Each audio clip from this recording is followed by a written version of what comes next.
Right. Ladies and gentlemen, welcome to the Kenya National Carbon Registry launch. Before we can be able to formally start off the program, we would like to start off with a word of prayer. At this particular point in time, I would like to invite Mr. 𝗿𝗿𝗄𝗏 to come and guide us in a word of prayer. Let's appreciate him with a round of applause as he comes forward to guide us in a word of prayer. And also kindly, if we can all be upstanding. Thank you. Let's stand for a word of prayer. Gracious everlasting Father, we come before you this morning, grateful for the journey that you have walked with us throughout the process of the National Carbon Registry development. Jehovah God, as we start this important event, we ask that you be with us throughout the meeting. When this meeting ends well, all the glory and honor will come back to you. In Jesus' name we pray and believe. Amen. Amen. Let us remain upstanding. Kindly remain upstanding for the Kenya National Anthem and also the East Africa Anthem.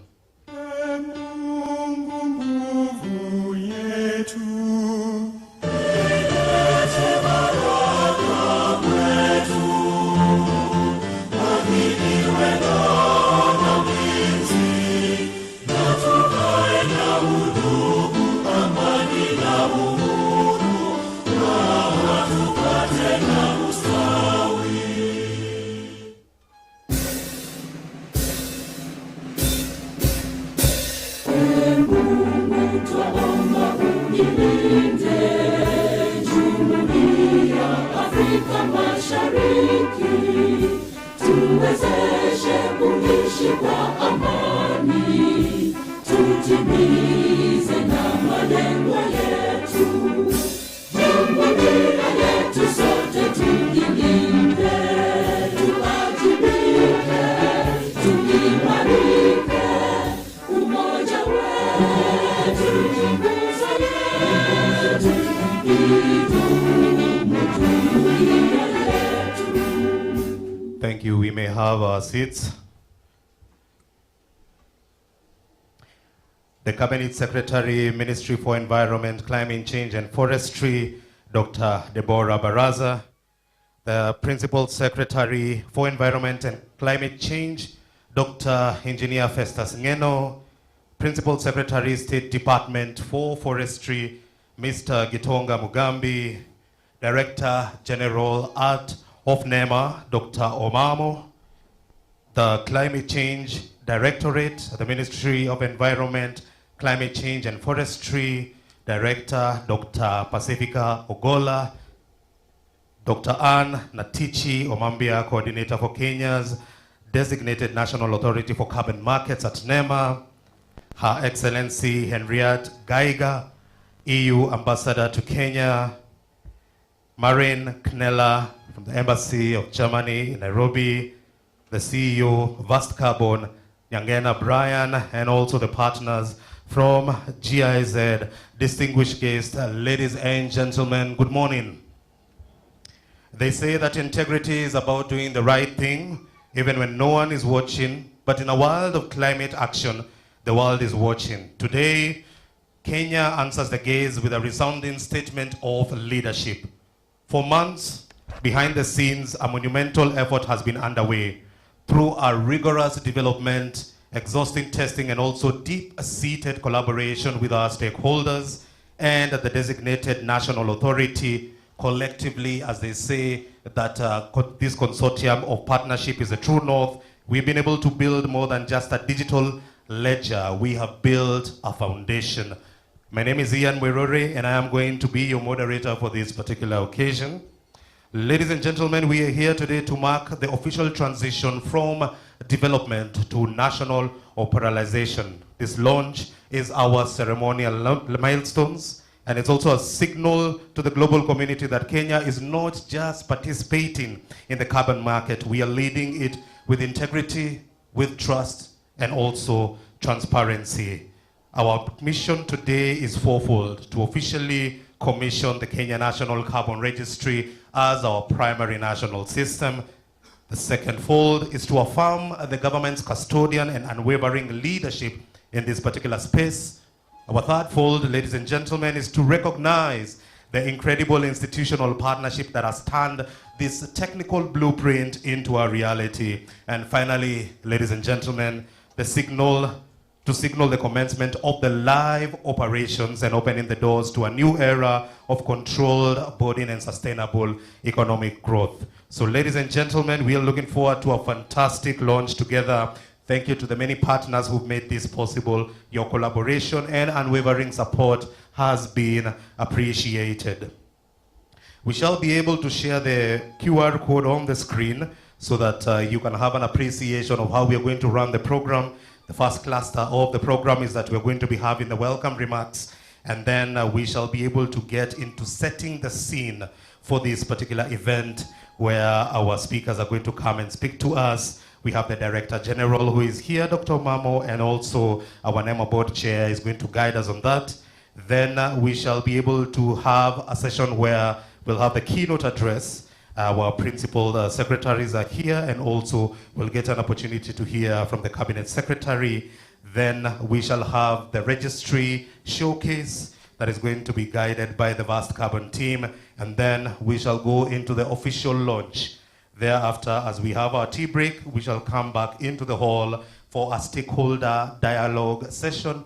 This is going to be an informative and also an engaging panel discussion with our key stakeholders. We'll have an opportunity to also hear from them, our captains of industry, and also relate back to the delegates, giving them an opportunity to engage the moderator and also the panelists who are going to be here on stage, and then we can be able to bring it to a close. So at this particular point in time, ladies and gentlemen, before we can invite the first speaker, I'd like to also just guide you that our lavatory is once you walk outside the hall, you'll just take a right turn and the left turn. That is where you're going to find the gents and the ladies.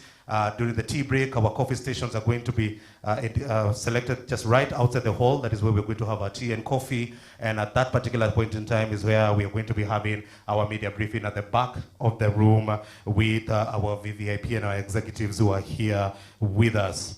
Before we can be able to officially start, ladies and gentlemen, to have an appreciation of this fantastic journey, I would like to call your attention to the screen.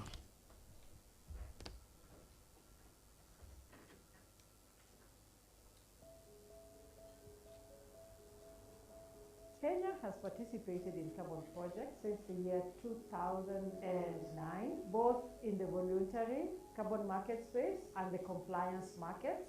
The carbon market is a system where companies, governments, entities, private sector, or non-state actors are able to develop projects that are climate friendly in the sense that they reduce or avoid greenhouse gases from entering the atmosphere. These carbon projects can be in the energy sector, that includes energy generation or energy use, the transport sector, agriculture, forestry, land use measures, such as rangeland restoration or grassland restoration, industrial processes, and also waste management.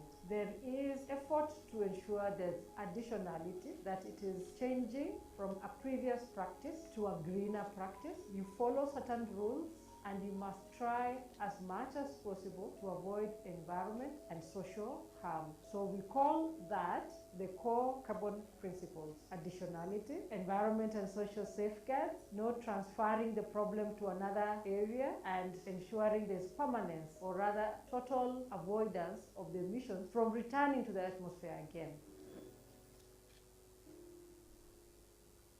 Principally, the need to go digital is to ensure that we no longer have to use the old school method of receiving hard copy documents, which sometimes can be very bulky. Not only bulky, they can get misplaced in terms of handling, and also further, they may need to do lots of archiving that needs physical storage space to store them, and can be subject to other vagaries of nature or human harm.